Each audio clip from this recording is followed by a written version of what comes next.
Frères et sœurs, que la paix soit avec vous. Aujourd'hui, je veux vous inviter à une réflexion profonde sur un mystère souvent mal compris mais fondamental pour notre foi, le purgatoire. Nous allons explorer ce mystère à travers les révélations de Maria Valtorta, une mystique italienne du XXe siècle, connue pour ses œuvres inspirées par des visions et des dialogues avec Jésus-Christ. Maria Valtorta a consacré sa vie à transcrire ces messages divins, offrant au monde une richesse d'enseignements spirituels qui continue d'inspirer beaucoup de personnes.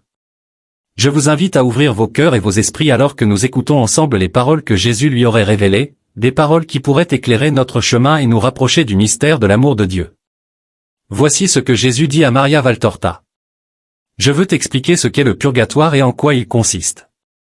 Et je vais l'expliquer d'une manière qui bouleversera beaucoup de ceux qui croient détenir la connaissance de l'au-delà, mais qui ne l'ont pas. Les âmes plongées dans ces flammes souffrent uniquement à cause de l'amour. Elles ne sont pas indignes de posséder la lumière, mais elles ne méritent pas encore d'y entrer immédiatement. En apparaissant devant Dieu, elles sont baignées dans la lumière. C'est une béatitude brève et anticipée qui les rend certaines de leur salut, conscientes de ce que sera leur éternité et conscientes de ce qu'elles ont fait à leurs âmes en les privant d'années de possession bienheureuse de Dieu. Ensuite, immergées dans le lieu de purification, elles sont enveloppées par les flammes expiatoires.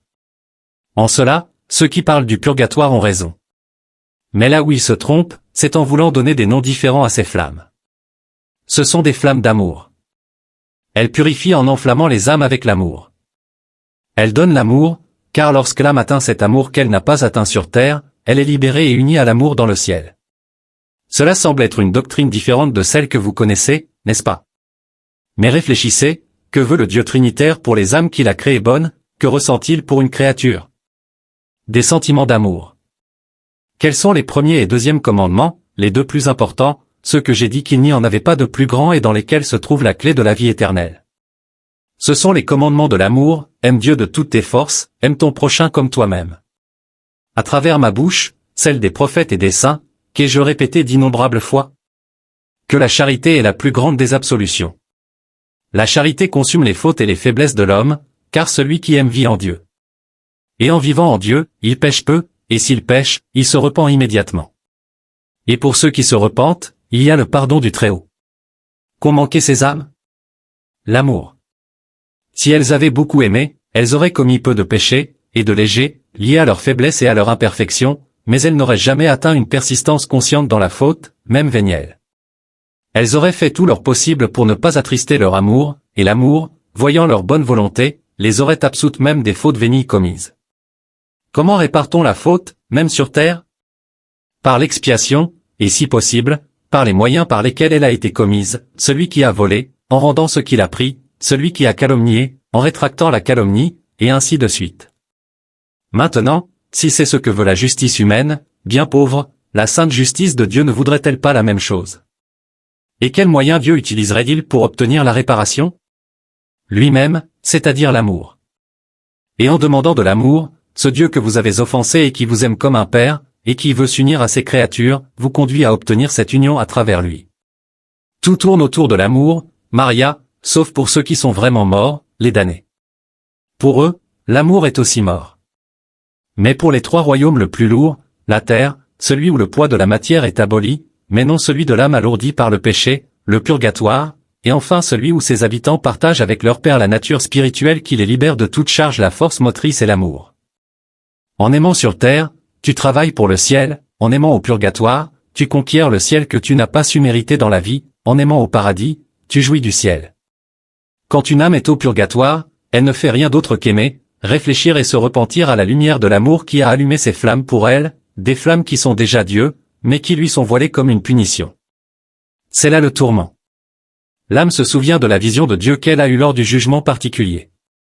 Elle porte ce souvenir avec elle, et comme entrevoir Dieu est une joie qui dépasse toutes les choses créées, elle souffre d'en être privée. L'âme aspire à revivre cette joie, ce souvenir de Dieu et ce rayon de lumière qui l'a baigné lors de son apparition devant Dieu.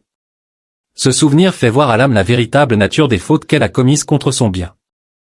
Ce « voir » constitue, avec la pensée qu'elle s'est volontairement privée du ciel et de l'union avec Dieu pour des années, voire des siècles, la douleur purgative. C'est l'amour, et la certitude d'avoir offensé l'amour, qui est le tourment des âmes au purgatoire. Plus une âme a failli durant sa vie, plus elle est comme aveuglée par des cataractes spirituelles, ce qui rend plus difficile la connaissance et l'atteinte de ce repentir parfait d'amour, qui est le facteur principal de sa purification et de son entrée dans le royaume de Dieu. L'amour est entravé et ralenti d'autant plus qu'une âme l'a oppressée par la culpabilité. À mesure qu'elle se purifie par la puissance de l'amour, sa résurrection à l'amour s'accélère, et par conséquent, sa conquête de l'amour. Cette conquête est achevée lorsque l'expiation est terminée et que la perfection de l'amour est atteinte. À ce moment-là, elle est admise dans la cité de Dieu. Beaucoup de prières sont nécessaires pour ces âmes qui souffrent afin qu'elles atteignent la joie, pour hâter leur accès à l'amour parfait qui les absout et les unit à moi. Vos prières, vos suffrages sont des augmentations dans le feu de l'amour. Elles augmentent l'ardeur, mais au bienheureux tourment, elles augmentent également la capacité d'aimer. Elles accélèrent le processus de purification, elles élèvent les âmes immergées dans ce feu à des degrés toujours plus élevés, elles les amènent jusqu'au seuil de la lumière, ouvrent enfin les portes de la lumière et amènent l'âme au ciel. Pour chacune de ces opérations, provoquées par votre charité pour ceux qui vous ont précédé dans la seconde vie, correspond une poussée de charité envers vous.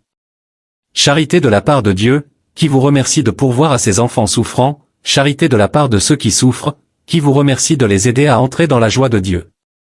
Jamais vos êtres chers ne vous ont autant aimé qu'après la mort terrestre, car leur amour est maintenant infusé de la lumière de Dieu. Et dans cette lumière, ils comprennent comment vous les aimez et comment ils auraient dû vous aimer. Ils ne peuvent plus prononcer des mots pour demander pardon et donner de l'amour, mais ils les disent à moi pour vous, et je vous les transmets. Ces paroles de vos défunts, qui savent maintenant comment voir et vous aimer comme ils auraient dû, je vous les apporte, ainsi que leurs demandes d'amour et leurs bénédictions, déjà valides dès le purgatoire, car elles sont déjà infusées de la charité brûlante qui les consume et les purifie. Elles sont parfaitement valides alors, à partir du moment où ils sont libérés et viennent vous rencontrer au seuil de la vie, ou vous retrouvent en elles si vous les avez déjà précédés dans le royaume de l'amour. Faites-moi confiance, Maria, je travaille pour vous et pour vos êtres les plus chers. Élevez votre esprit, je viens vous donner la joie. Ayez confiance en moi. Frères et sœurs, les paroles que nous venons d'entendre nous offrent une vision profonde et compatissante du purgatoire, non pas comme un lieu de simple punition, mais comme un feu d'amour qui purifie les âmes, les préparant à la rencontre éternelle avec Dieu. C'est un appel puissant à vivre l'amour ici et maintenant, à nous repentir de nos manquements et à soutenir par nos prières ceux qui nous ont précédés. Si ce message a touché votre cœur, je vous invite à partager vos réflexions dans les commentaires. Votre témoignage peut être une lumière pour d'autres sur leur chemin. Et si vous souhaitez continuer ce voyage de foi avec nous, n'oubliez pas de vous abonner à notre chaîne et d'activer la cloche de notification pour rester informé des prochains contenus. Que le Seigneur vous bénisse et vous garde dans son amour infini.